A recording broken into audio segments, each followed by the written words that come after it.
Baik, tapi kalau kita lihat dampaknya terhadap perekonomian negeri Paman Sam sendiri seperti apa? Mengingatkan kondisi ini juga berdasarkan kondisi domestik di Amerika Serikat begitu, sehingga The Fed memutuskan untuk menahan suku bunga acuan mereka begitu, Pak Rian.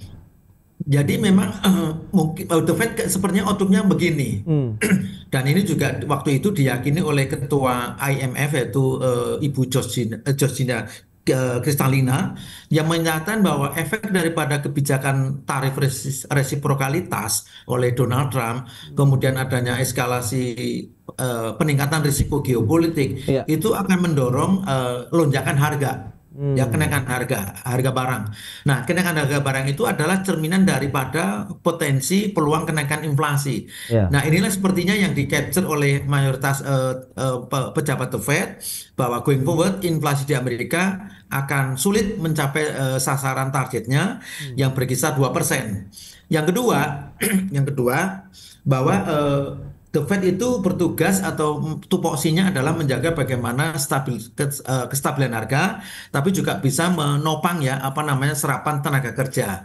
Nah, pilihan yang terbaik yang tersedia kemarin itu adalah dengan menahan suku bunga acuan Fed Fund Rate agar supaya agar supaya situasi dan kondisi kedepannya tuh kalau terjadi betul kenaikan inflasi di Amerika itu sudah apa ya tadi sudah factor in atau sudah price in itu pilihan oke. dilematik yang harus diambil oleh The Fed.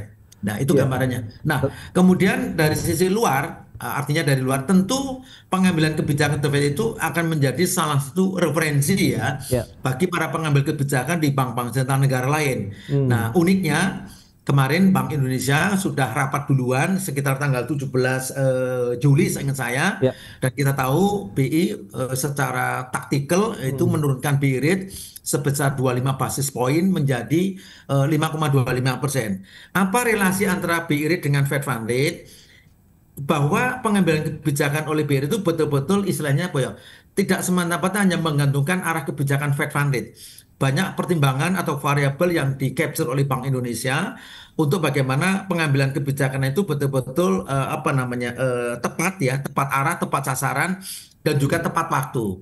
Nah, similar dengan itu, The Fed sepertinya mengambil langkah yang sama, yaitu oke. inilah saat yang tepat untuk tetap menahan Fed Fund Rate sambil berjaga-jaga. Siapa tahu outlook ke depannya inflasinya naik sebagai dampak dari penyesuaian tarif resiprokalitar antar negara. Kan berlakunya mulai 1 Agustus hari ini, Mas Pras. Gitu. Baik, baik. Nah, itu dia. Kita akan bahas nanti juga keputusan The Fed ini akan juga mempengaruhi pasar di dalam negeri. Mengingat tadi, Bank Indonesia sudah menurunkan suku bunga acuan, berarti spreadnya sebenarnya tidak akan jauh berbeda dari 5,25 ke 4,5% begitu. Kita akan bahas Ya. lebih jauh di segmen berikutnya, Pak Rian. Kita akan jeda dulu sebentar. Dan pemirsa, kami akan segera kembali usai pariwara berikut ini.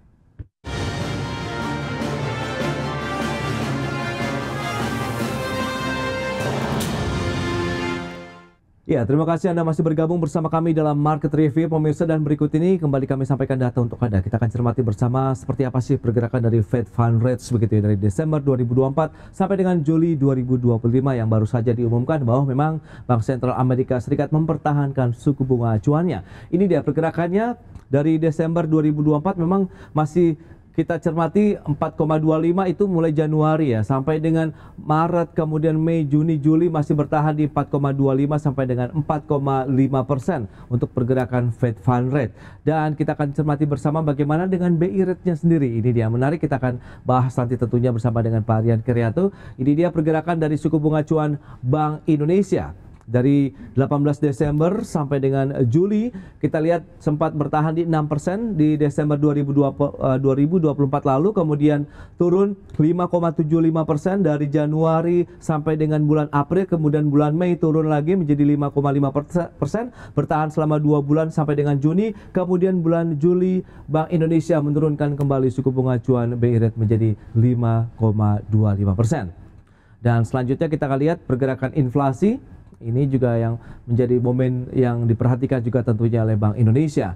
Ya, sempat terjadi deflasi, kita lihat Januari, Februari, kemudian sempat inflasi lagi 1,65%, bertahan sampai dengan bulan April, kemudian di bulan Mei, ini kita lihat secara bulanan juga sempat terjadi deflasi, kemudian di bulan Juni ada kenaikan lagi menjadi 0,19% untuk pergerakan inflasi secara bulanan. Sementara tahunannya tercatat 1,87% di bulan Juni 2025.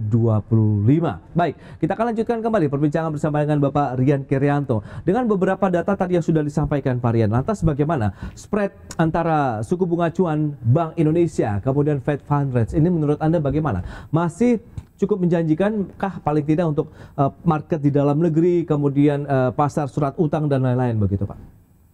Jadi kalau kita flashback ke beberapa tahun yang lalu sebelum pandemi Ya. COVID-19 ya, COVID-19, itu ada semacam rule of thumb ya, Hmm, yaitu idealisasi daripada spread atau perbedaan selisih bunga acuan BI oke. dengan Fed Fund Rate itu dijaga di maintain di kisaran 200 basis point ya. Oke. Itu dalam situasi ekonomi dunia, ekonomi Indonesia itu normal. Baik. Tetapi dengan adanya pandemi COVID-19 yang lalu, rule of thumb itu lalu bergeser, berubah. Hmm, Tidak ada lagi acuan yang fix ya, acuan yang tetap pada level berapa spread itu masuk kategori tanda petik ideal. ya. Sekarang ini katakanlah ya, dengan Fed Fund Rate tetap 4,5, kemudian suku bunga acuan itu, baik BI rate maksud saya itu 5,25, itu kan spreadnya kan 0,75% atau 75 basis point. Toh relatif tidak memberikan pengaruh yang negatif secara Hmm, signifikan kepada perkembangan nilai tukar rupiah kita, Mas Pres. Ya, oke. jadi tadi parameter bahwa spread antara BI rate dengan Fed Fund Rate itu harus 200 basis point itu tidak lagi bisa kita copy paste, tidak bisa kita lagi terapkan di era pasca pandemi COVID. Karena lalu variabel-variabelnya itu berubah, ya.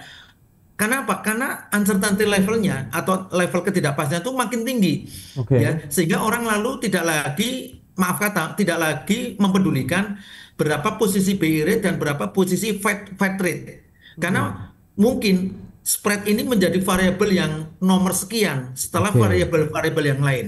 Nah, variabel yang lain itu saya ingin sampaikan misalnya, mungkin sebagian besar pelaku pasar keuangan kita itu berpikir lebih mengkalkulasi, lebih mengconsider bagaimana outlook atau arah atau stand kebijakan ekonomi kita.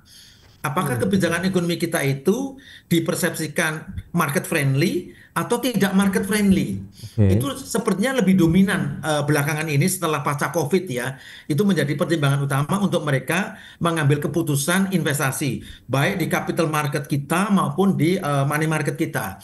Itu terlihat sekali Mas Pras, ketika kebijakan kenaikan tarif resiprokalitas itu dikeluarkan Donald Trump pada tanggal 2 April yang lalu, itu tepat dengan hari kebebasan atau Liberation Day, itu transmisi ke sektor keuangan kita kelihatan banget. Di mana waktu itu rupiah kita betul-betul tertekan. Yang kedua, bursa saham kita juga mengalami koreksi yang tajam. Nah, Oke. itulah respon spontan dari pelaku pasar karena ketika itu kita dipanis kenaikan tarif resiprokalitas kita itu sebesar 32%. Kemudian Hmm, kita lakukan perundingan ulang dan bersyukurlah pada beberapa hari lalu sudah keputusan final kita kena cas 19% ya. oke. Ditambah biaya masuk barang-barang pertanian Amerika ke pasar Indonesia itu 0%. Oke. Kemudian kita wajib membeli pesawat Boeing buatan Amerika kurang lebih 50 unit plus apa namanya kita juga akan membeli migas dari Amerika. Itu deal yang terjadi. Hmm, Nah, cepat atau lambat dengan deal ini memberikan kepastian ya. Artinya kita tidak terombang-ambing. Makanya kita bisa lihat setelah keputusan kenaikan tarif 19% itu perkembangan di bursa saham kita, perkembangan di money market kita itu relatif ya. Relatif udah mulai tenang.